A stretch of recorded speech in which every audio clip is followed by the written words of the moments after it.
Hey everyone, welcome back to my channel. So today I'm doing something very exciting, my Pan Those Eyeshadows update. So you probably already seen a sneak peek from the thumbnail, but let's jump into this update. So starting off with the shades I currently have in the project, the first ones are from my Jaclyn Hill Morphe palette. This is obviously the spoiler you would have seen in the thumbnail, but I have MFEO in the project. I did hit pan, as you can see. It's not a very big pan, but it's pan, and that's the point of this project. I actually used it a total of 45 times throughout this project.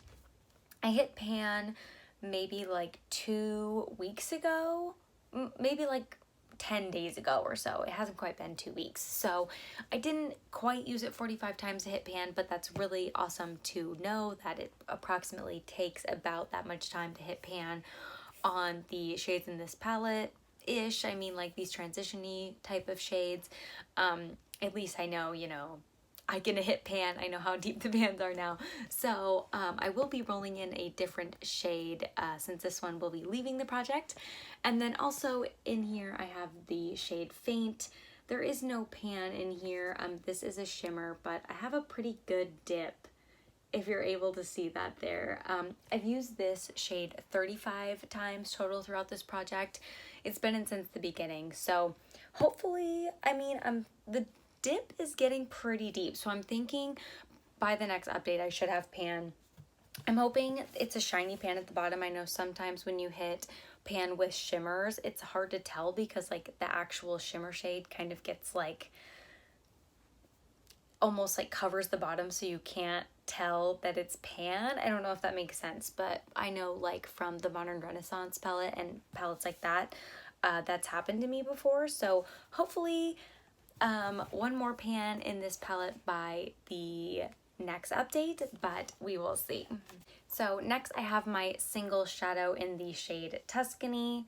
No pan on this, obviously, as you can tell, but I have used this 26 times. It really hasn't looked like it's like there's no dent or anything. I mean, 26 times isn't that much. I can tell it's getting worn compared to the last updates, but there's no dip.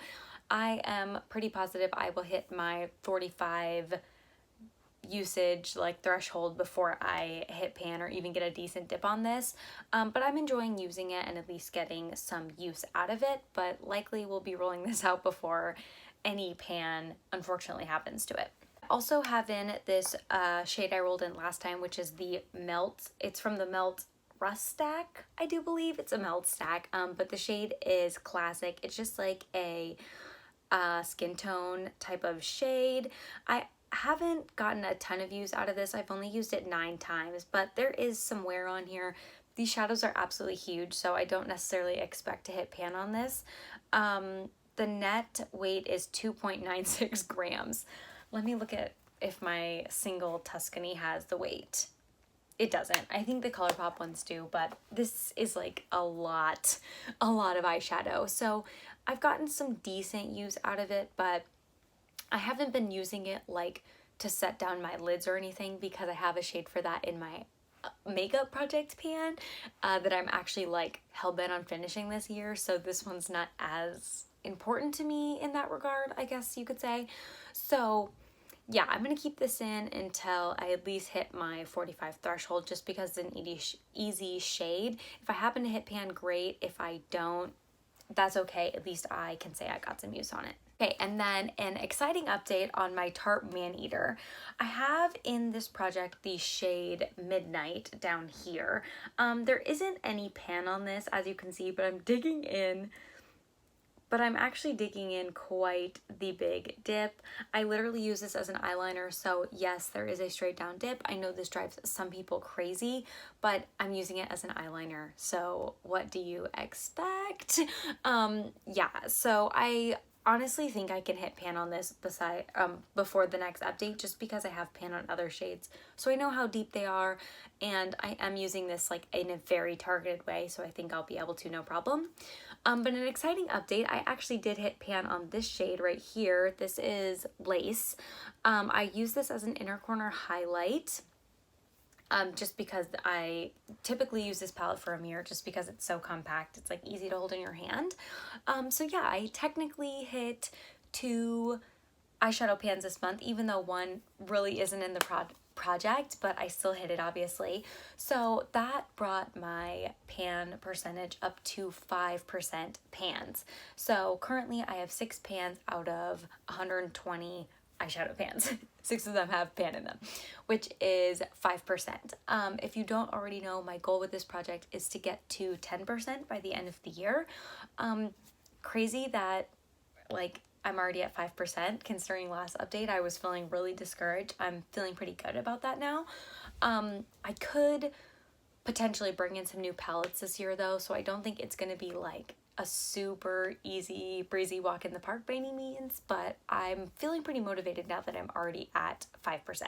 Since I did hit pan on the Jaclyn Hill MFEO shade, I am going to get out my Pretty Random app and generate a new number and see what we get. So I'm going to start the random, like the min at 3, because I have pans in shades 1 and 2 in my collection. And then I'm going to put the max at 120 because that's how many I have. Okay. 12. Okay. Oh my gosh. Okay, 12 is MFEO from the Jaclyn Hill palette, which just has pan on. Okay, let's do it again. 35. Okay. Okay, so number 25 is from the Jaclyn Hill Morphe palette. Love it, considering, you know, gotta keep this palette in. Why would we roll it out? It's the shade Chip, which I believe is this shade right here.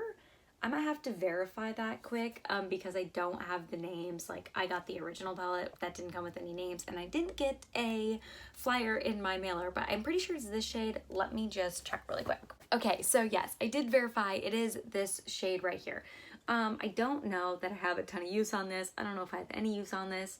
It looks like it's been swatched, but I can't say that I've maybe dipped a brush in it ever. Not positive exactly. So it is, I'll swatch all these on the end, but it looks like it's pretty close to my Tarte Midnight shade. So that does concern me a little bit. I'm going to swatch them right next to each other to see, but I'm not exactly sure, yeah, how I'm going to use this. If I'm just going to also try and use this as eyeliner, but yikes, I guess we'll see. Okay, so here are all the shades swatched. This is classic, you know, the one you can barely see. It's a skin tone shade. This is my single in Tuscany. This is Faint from the Jaclyn Hill palette. This is Midnight from the Tarte Maneater palette. I don't really have necessarily a heavy swatch, so it looks kind of like a lighter brown. It's a little bit darker the heavier I apply it. And then this is Chip from the Jaclyn Hill Morphe palette. It's kind of almost like a maroon, deep burgundy, maroon, purpley type of vibe. So I'm not exactly positive how I'm going to use this. But that's kind of the point of this project too, is to get used out of my shadows, you know, figure out which ones, like, do I like those, do I not like those? So yes, I'm excited to have hit pan on 2 shadows this month. I'm getting to roll a new shadow in. That's very exciting. So I'm hopeful for the next couple of months ahead, but also a little bit nervous because it's kind of a curveball for me. So yeah, that is all I have to talk about today.